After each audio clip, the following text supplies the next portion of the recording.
जनकपुर धाम में जितने राजा थे उन सभी राजाओं ने एक महागठबंधन तैयार कर लिया।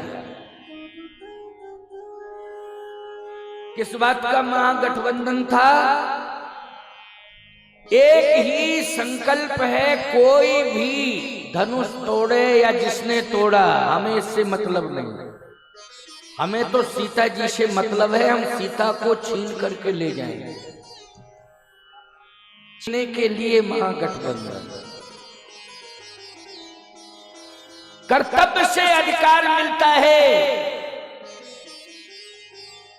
इसलिए कर्तव्य परायणता होनी चाहिए। लेकिन आज हम इकट्ठे हो जाएंगे और इसलिए हो जाएंगे कि हम छीन लेंगे। नहीं नहीं नहीं, ये सोच ही नकारात्मक है। इन राजाओं की सोच नकारात्मक है जो सीता जी को छीनना चाहते थे। और उन्होंने घोषणा कर दी, ले हूं छुड़ाए, ले हूं छुड़ाए, सीए कहीं कोई,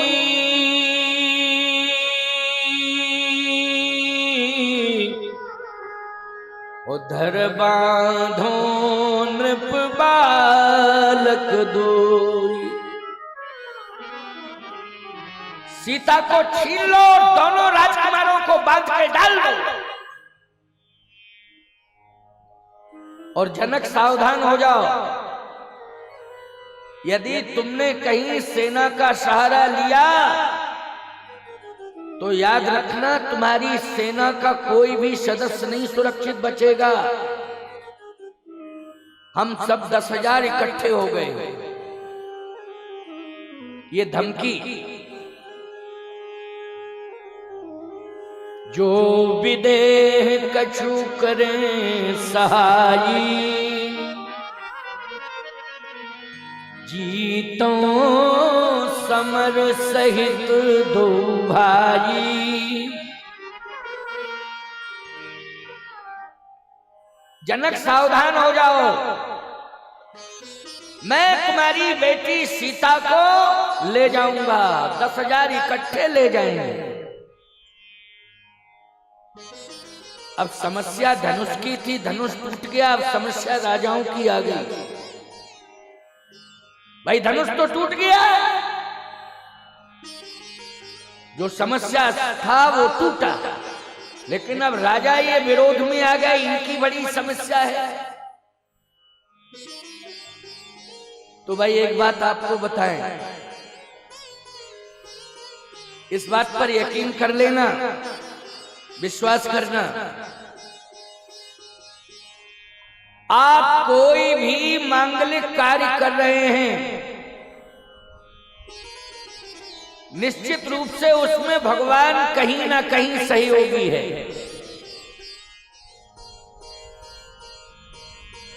आप ये न सोचें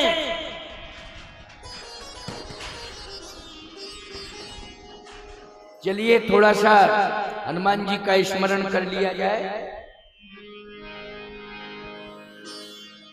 जय जय जय हनुमान गोसाई, जय जय जय हनुमान गोसाई, जय जय जय हनुमान गोसाई, जय जय जय हनुमान गोसाई। कृपा करहु गुरुदेव की नाई, कृपा करहु गुरुदेव की नाई, कृपा करहु गुरुदेव की नाई, कृपा करहु गुरुदेव की नाई। जय जय जय हनुमान गोसाई, जय सभी बोले हनुमान गोसाई, जय जय जय हनुमान गोसाई, जय जय जय हनुमान गोसाई। कृपा करहु गुरुदेव की नाई, कृपा करहु गुरुदेव की नाई, कृपा करहु गुरुदेव।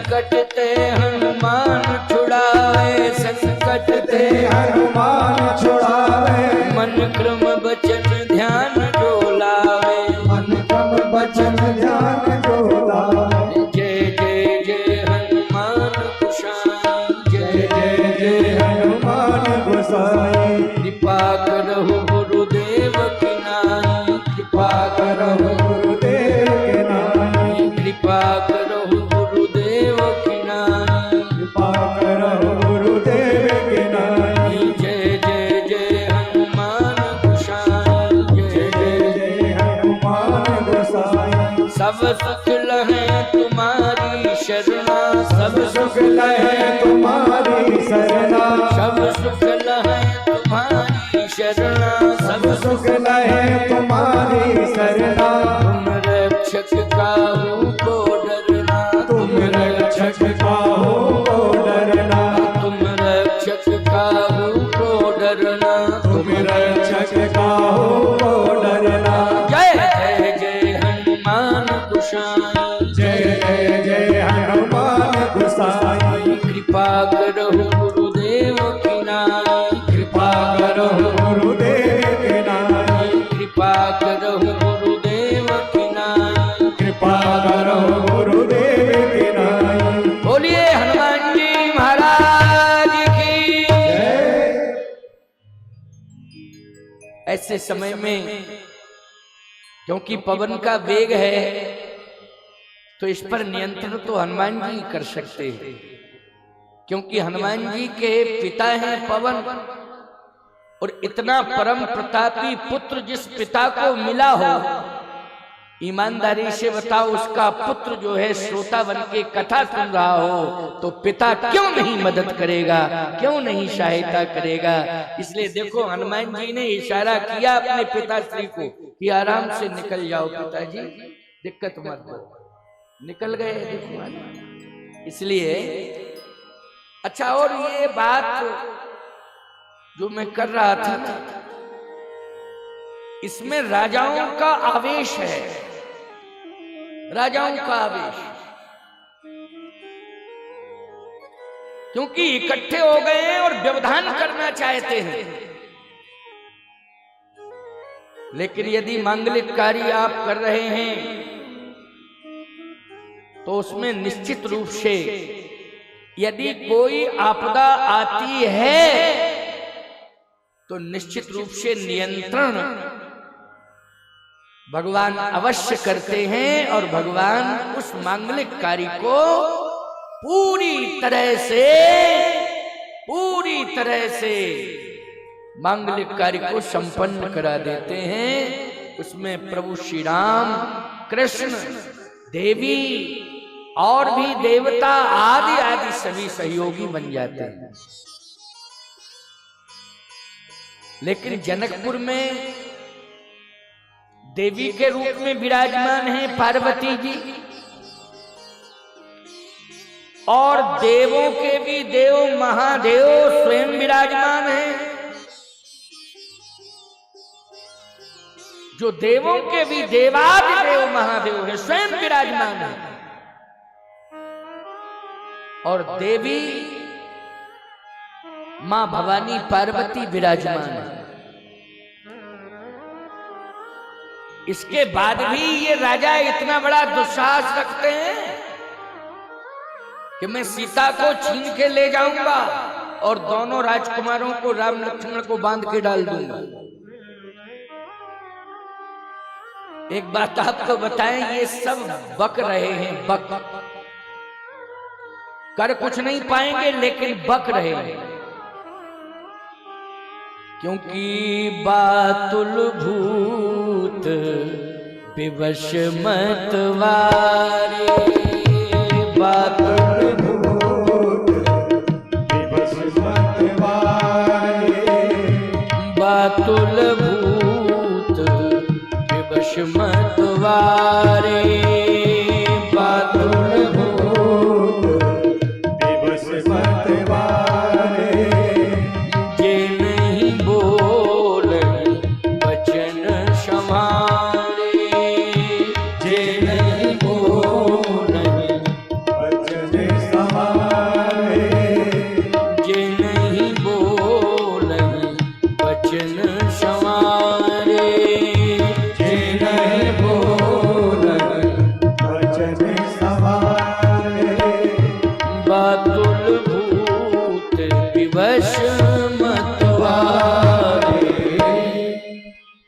आतुल भूत विवश मत वारे, और जे नहीं बोल है बचन संभाले।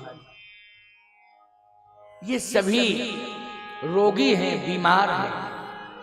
जो रोगी होते हैं, बीमार होते हैं, वो आए बाएं साएं बकने लगते हैं, उनका वाणी का संतुलन बिगड़ जाता है।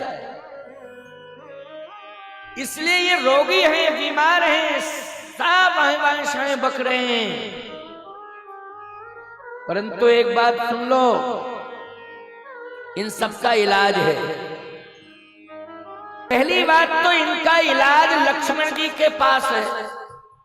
अकेले लक्ष्मण वैद्य ऐसे हैं जो इन 10,000 का इकट्ठे इलाज कर देंगे। अकेले लक्ष्मण ऐसे वैद्य हैं, क्योंकि जग महा सखा, जग महा सखा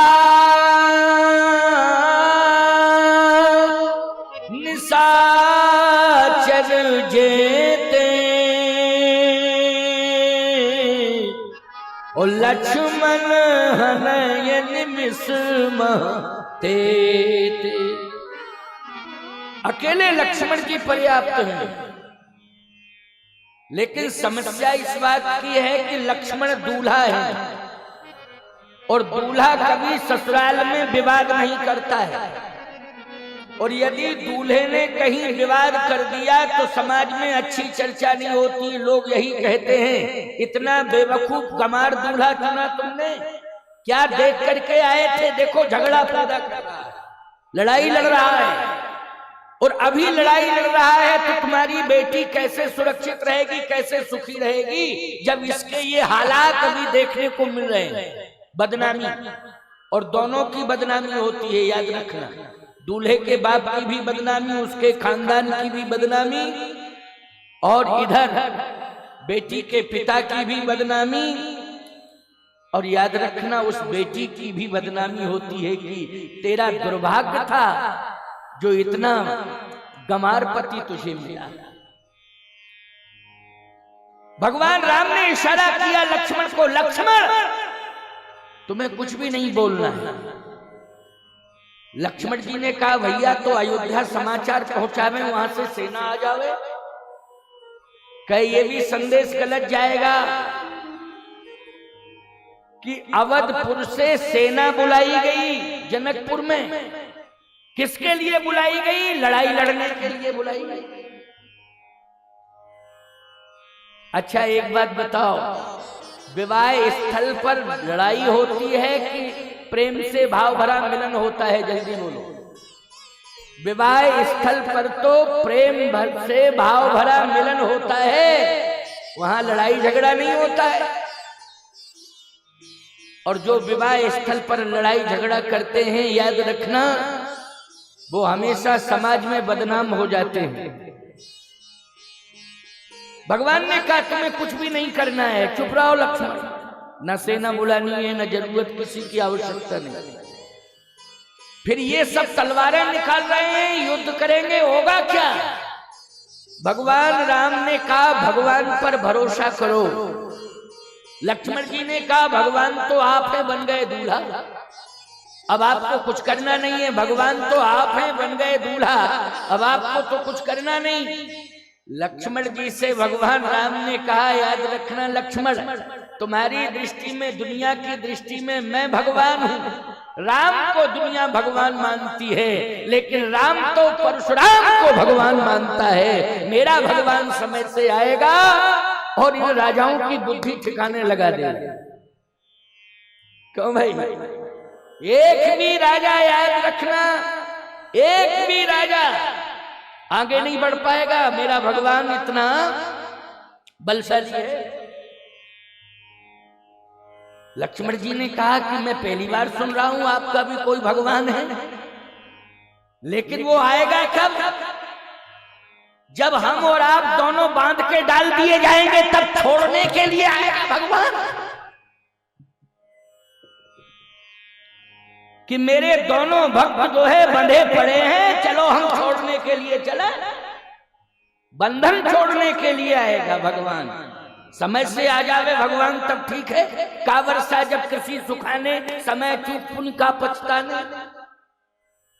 और क्या बतावें भैया, अगर आप कहो तो मैं अपना विवाह कैंसिल कर दूं, ना बनूं दूल्हा, लेकिन कम से कम इन राजाओं की बुद्धि तो ठिकाने लगा दूं। भगवान ने कहा नहीं नहीं लक्ष्मण, तुम्हारी जो पत्नी उर्मिला है ना, वो महान सती है।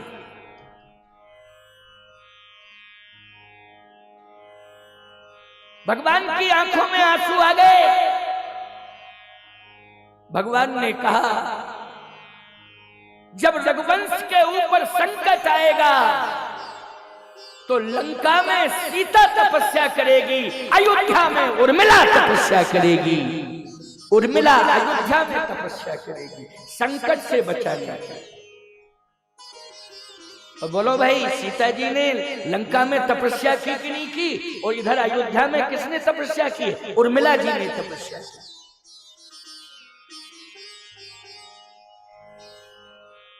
मैं एक बात कहना चाहता हूं, लक्ष्मण जी एक ऐसे भाई हैं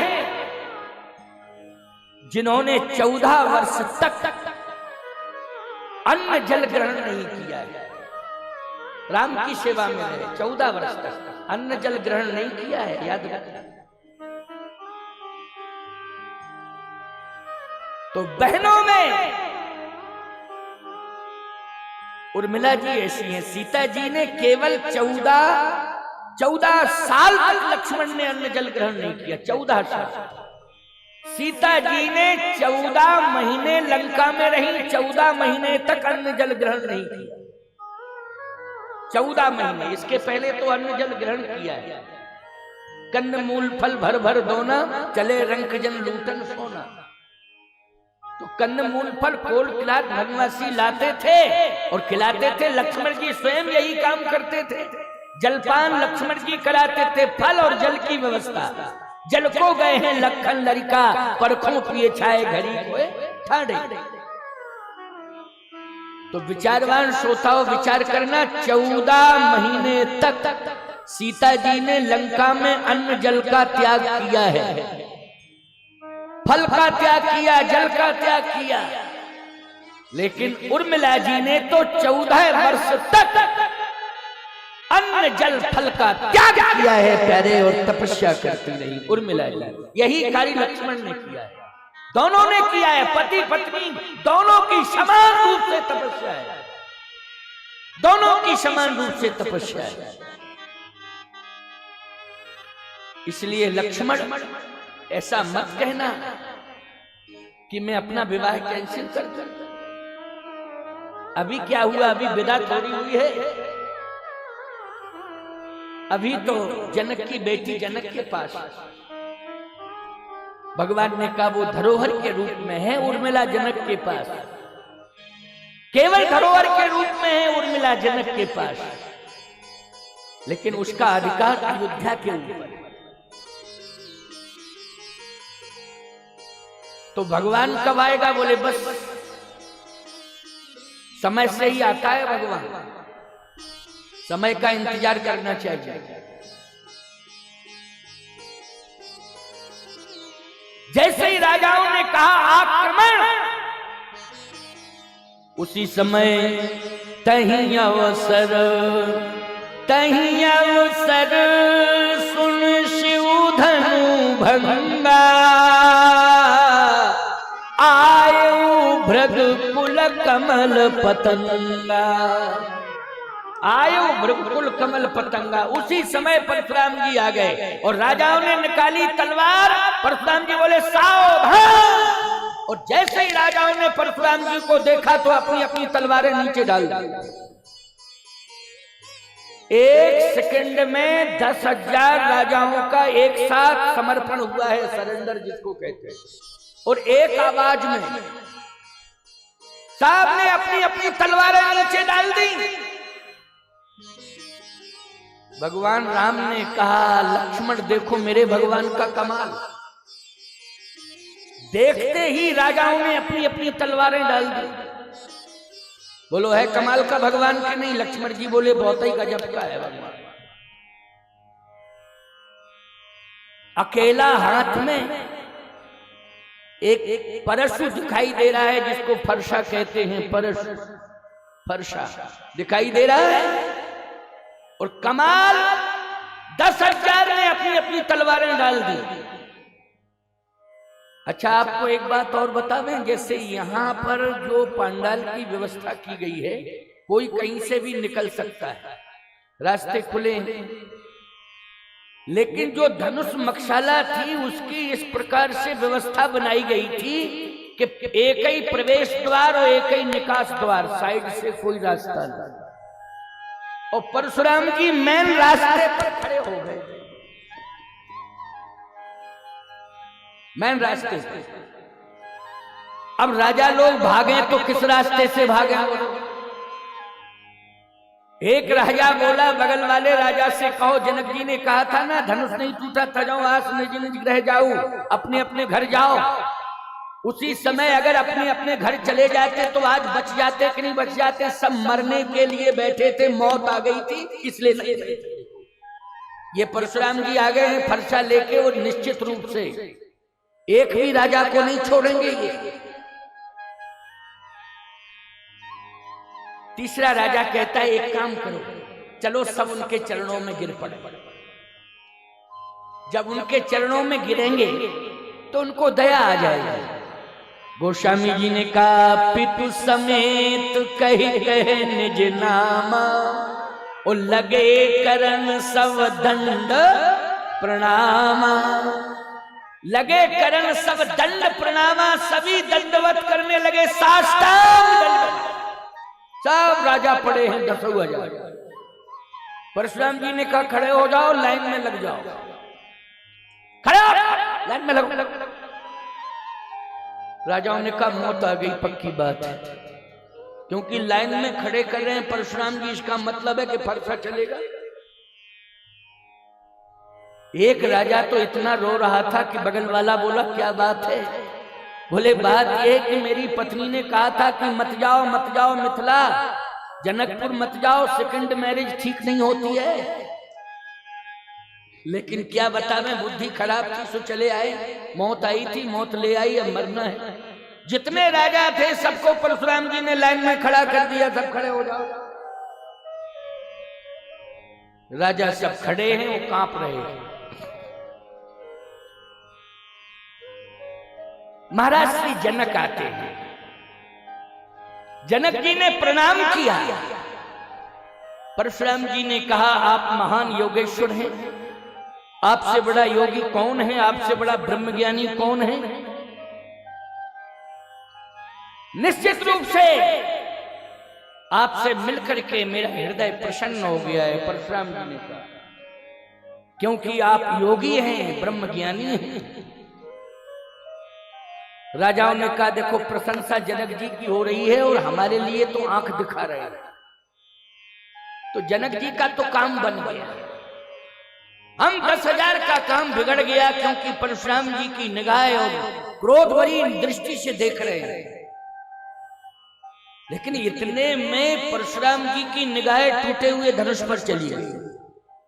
धनुष टूटा पड़ा था, 2 भाग थे। परशुराम जी ने जैसे ही धनुष को टूटा हुआ देखा तो आंखें लाल हो गई। अतऋष बोले, अतऋष, ऋष नहीं अतिऋष, अत्यधिक क्रोध में बोले।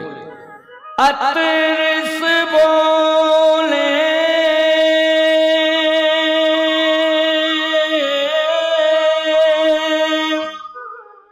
बचन कठोरा,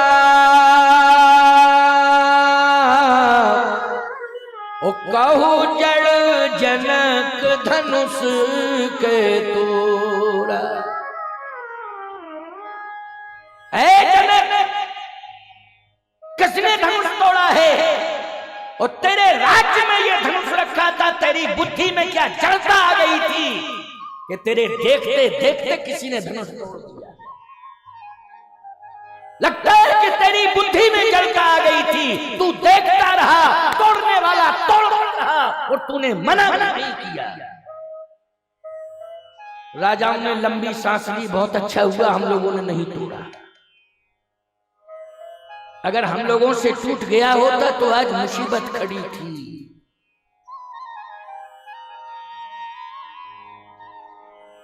अब समझ में आ जाएगा जिसने धनुष तोड़ा परिणाम क्या होता है।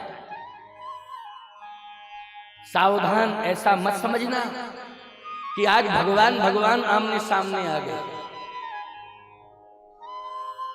तुम लोगों को ऐसा लग रहा है कि ये भगवान भगवान सामने आ गए, हम इंसान आमने सामने आके लड़ते हैं, आज तो भगवान भगवान आमने सामने लड़ रहे हैं। नहीं, भगवान भगवान आमने सामने तो हैं, लेकिन यहां भगवान राम का और परशुराम का संवाद हुआ है, विवाद नहीं हुआ है। कहां लिखा है विवाद? संवाद लिखा है। अच्छा, परशुराम जी का भी और लक्ष्मण जी का जो वाद हुआ है वो संवाद ही हुआ है, वहां भी विवाद नहीं लिखा है। परशुराम लक्ष्मण संवाद, बोलो लिखा है कि नहीं? विवाद कहां लिखा है?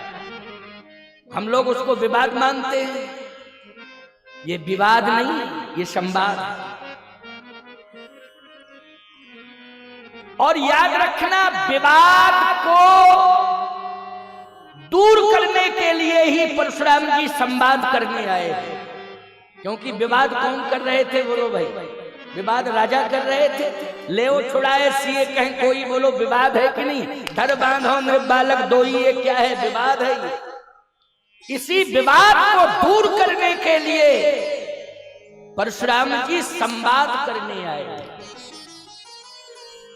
और इन राजाओं के अभिमान को दूर करने के लिए आए। पहले तो धनुष नहीं तोड़ पाए तो रामई जी ने दूर कर दिया इनका अभिमान। लेकिन क्या बतावें, इतनी बुद्धि खराब है अभिमानी राजाओं की कि धनुष टूटा उस समय तो थोड़ा सा अभिमान दूर हुआ, लेकिन फिर अभिमान आ गया और अभिमान भरी भाषा बोल रहे थे कि हम दोनों राजकुमारों को बांध के डाल देंगे। जैसे कोई व्यक्ति चुनाव में हार जाए और जीतने वाले से ये कहे कि हम चुनाव नहीं जीत सकते हैं, लेकिन जीतने वाले की हड्डी तो तोड़ ही सकते हैं। तो बोलो भाई, ये अभिमान है कि नहीं? ये क्या है? अभिमान है ये।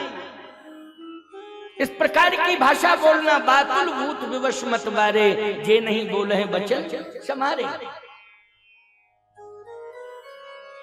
कहो जड़ जनक धनुष कह तोरा। परशुराम जी ने ये नहीं कहा कि तुम मूर्ख हो, जड़ हो, ये कहा कि तुम्हारी बुद्धि में जड़ता आ गई थी जनकिया, कि धनुष तोड़ने वाले को तुमने रोका नहीं। एक काम करो जनक, बेग दिखाए, बेग दिखाए मूढ़नत आजू। जिसने धनुष तोड़ा है उसको जल्दी मेरे सामने खड़ा कर दो, या मुझे इशारा करो किसने तोड़ा। जिसने तोड़ा है मैं उससे बात करूंगा, क्योंकि इस धनुष को तोड़ने वाला संसार में एक ही है, दूसरा कोई है ही नहीं। एको ब्रह्म द्वितीयो नास्ति। एक ही है, दूसरा कोई है ही नहीं। एको ब्रह्म द्वितीयो नास्ति। और हे जनक, मेरे सामने खड़ा करने की क्षमता और किसी में नहीं है, उसे केवल तुम ही खड़ा कर सकते हो, क्योंकि ब्रह्म ज्ञानी हो। बोलो भाई, क्या हो? ब्रह्म ज्ञानी हो। अच्छा बोलो भाई, ब्रह्म ज्ञानी ही ब्रह्म को सामने खड़ा कर सकता है, सामान्य ज्ञानी खड़ा कर सकता है क्या? जल्दी बोलो। सामान्य ज्ञानी नहीं कर सकता है, उसके पास क्षमता ही नहीं है।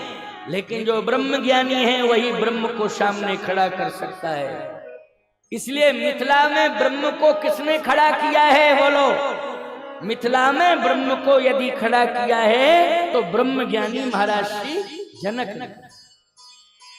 और किसके माध्यम से मिथिला में खड़ा किया है? धनुष के माध्यम से। सो पुरारी को दंड कठोरा, राज समाज आज जोई तोरा। जो शंकर के प्रचंड धनुष का खंडन करेगा वही जो है मेरी जानकी का वरण करेगा। तो ये धनुष यज्ञ का आयोजन किसने किया है? धनुष यज्ञ का आयोजन किया है महाराज श्री जनक ने। इसलिए आज बार बार परशुराम जी कह रहे हैं, एको ब्रह्म द्वितीयो नास्ति केवल संसार में। यदि इसे तोड़ने की क्षमता रखता है तो वो ब्रह्म ब्रह्म सामान्य नहीं। कौन है वो, कहां है? अब राजाओं ने कहा कि बात समझ में नहीं आ रही है, जिसने धनुष तोड़ा है उसके साथ इनका व्यवहार परशुराम जी का क्या अच्छा होगा? क्योंकि जिसने धनुष तोड़ा है उसको तो शत्रु मान रहे हैं। तो क्या परशुराम जी राम जी को अपना शत्रु मानेंगे? नहीं नहीं नहीं। मैं बहुत अच्छा स्पष्टीकरण दूंगा और आपकी शंका का समाधान करूंगा। बस मन लगा के थोड़ा सुनना, मन को एकाग्र करके सुनना। बहुत अच्छी बात आई है, प्रसंग बहुत बढ़िया है, क्योंकि कल केवल धनुष टूटा था। परशुराम जी ने कहा वो कौन है जिसने धनुष तोड़ा है? जनक जी ने देखा कि आंखों में क्रोध है। तो क्रोध क्यों है? क्योंकि परशुराम जी का आवेशा अवतार है। हमारे यहां दो आवेशा अवतार हुए हैं अवतारवाद में, उग्रम वीरम महाविष्णुम ज्वलंतम सर्वतोमुखम। जब महाविष्णु नृसिंह बनकर के प्रकट हुए तो आवेश आ गया। बोलो आया आवेश कि नहीं आया? उग्रम वीरम महाविष्णुम ज्वलंतम सर्वतोमुखम। विष्णु को कभी क्रोध नहीं आता है, लेकिन उस समय बोलो क्रोध आया कि नहीं आया जब नृसिंह बन के प्रकट हुए? बोलिए नृसिंह भगवान की। आवेशा अवतार। और दूसरा भगवान परशुराम जी का ये भी आवेशा अवतार है। इसलिए आवेशा अवतार है तो लगता है देखने में कि आंखों में क्रोध है। ऐसी दृष्टि तो हमेशा ही रहती है परशुराम जी महाराज की और नरसिंह भगवान की, दो की। इसमें आश्चर्य करने की आवश्यकता नहीं है। जनक किसने ये धनुष तोड़ा है? अब जनक जी ने ये सोचा कि मैं झूठ तो बोल नहीं सकता, सत्य बोलना पड़ेगा। और यदि मैं ये कहता हूं कि राम जी ने धनुष तोड़ा है तो हो सकता है कि राम जी का नाम लेने पर परशुराम जी के सामने जब राम जी को लाया जाएगा तो जनक जी ने कहा कहीं ऐसा ना हो कि आवेश में कोई ऐसा डिसीजन ले ले कि एक शब्द भी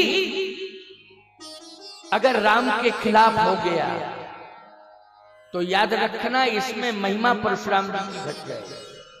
बोलो घट जाएगी कि नहीं? और कोई परशुराम जी को भगवान मानने के लिए तैयार नहीं होगा, लेकिन महिमा बनी रहे। तो राम की महिमा और परशुराम की महिमा, इन दोनों की महिमा को मंडित किया है तो श्री जानकी जी ने किया है। इसलिए जानकी जी को सामने खड़ा कर। किसको खड़ा किया है महाराज जनक ने? जानकी को। क्यों? जानकी बेटी है। और याद रखना कितना भी क्रोध क्यों ना हो आंखों में, अगर बेटी सामने आ जाती है तो बोलो क्रोध शांत हो जाता है कि नहीं हो जाता है? जल्दी बोलो।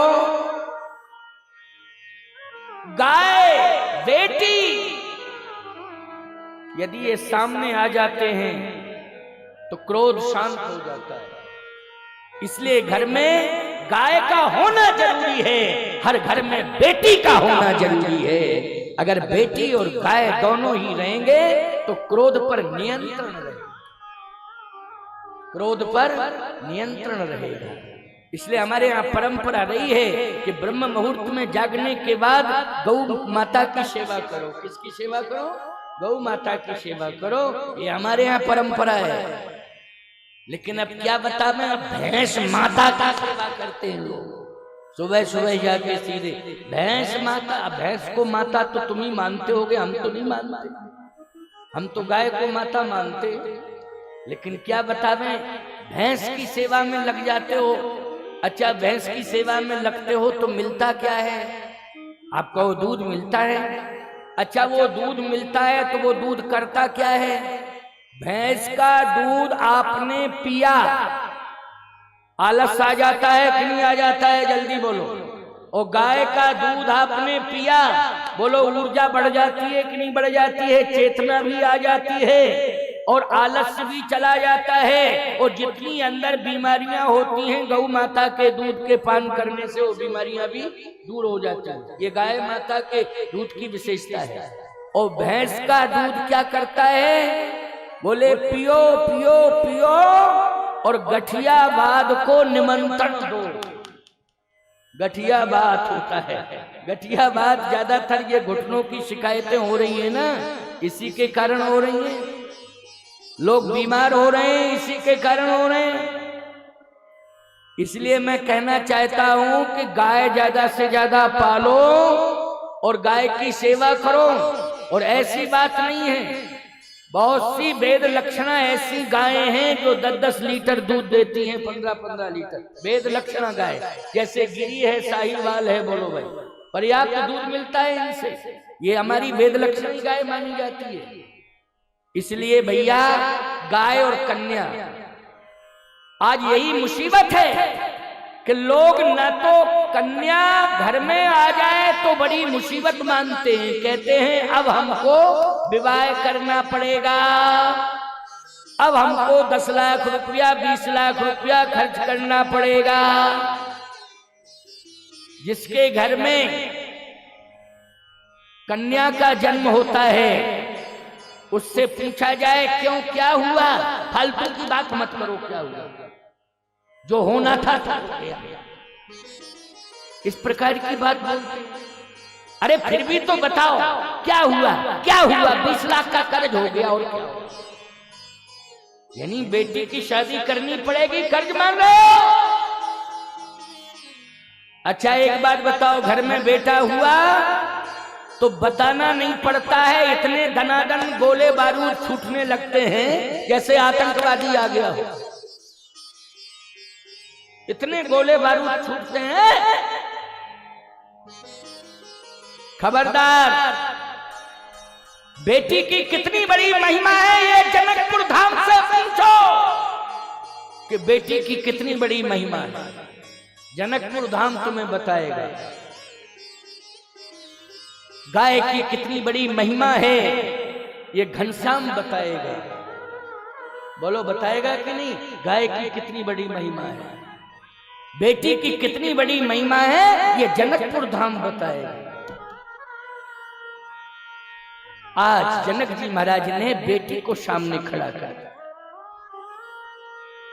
जनक बहोर, बहोर मानी दोबारा, जनक बहोर आए सिर नावा, जनक बहोर आए सिर नावा, जनक बहोर आए सिर नावा, जनक बहोर आए सिर नावा, सिय बुलाए प्रणाम करावा, सिय बुलाए प्रणाम करावा, जनक बहोर आए सिर नावा, जनक बहोर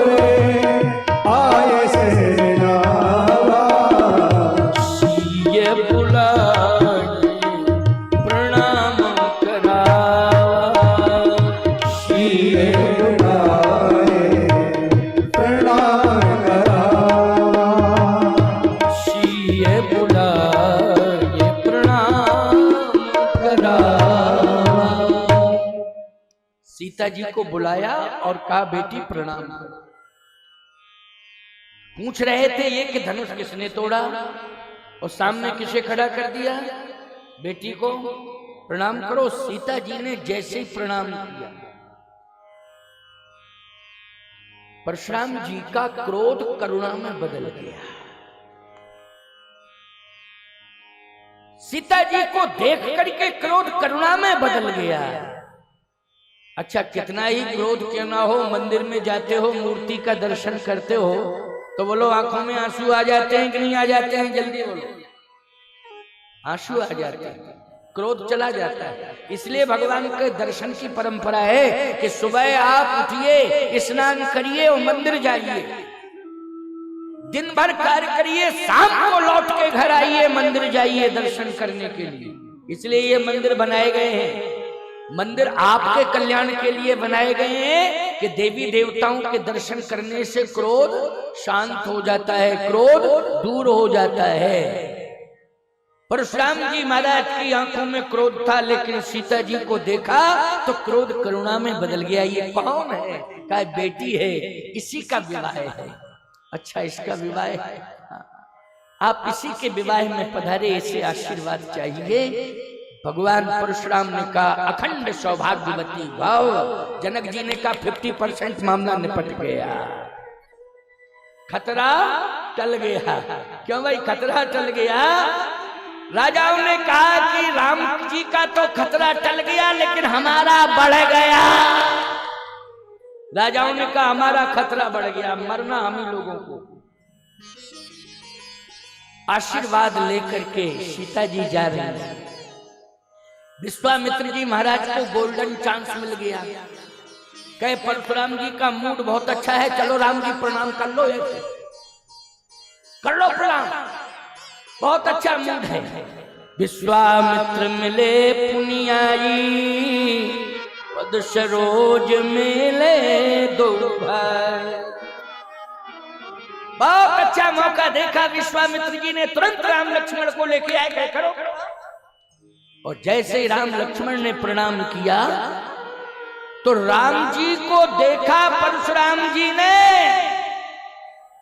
पहले तो सीता जी को देख करके क्रोध करुणा में बदल गया था, लेकिन अब राम जी को देख करके तो सब भूल गए। परशुराम जी महाराज धनुष भूल गए, क्रोध समाप्त हो गया। राम जी को टकटकी निगाह से देखने लगे। मैं नहीं कह रहा हूं, रामायण में लिखा है, राम ही चिते, राम ही चिते रहे थक लोचन, रूप अपार मार मदमोचन। भगवान राम को टकटकी निगाह से देख रहे हैं, रूप अपार मार मद मोचन। बोले इनके दर्शन करने से काम समाप्त हो जाता है और क्रोध समाप्त हो जाता है, लोभ समाप्त हो जाता है और मोह समाप्त हो जाता है। रूप अपार मार मद मोचन। क्यों भाई, रामायण में लिखा है, ये चौपाई मानस की कह रहा हूं, कोई अपनी तरफ से थोड़ी कह रहा हूं। बोलो भाई, राम से प्रभावित हुए हैं कि नहीं परशुराम जी महाराज?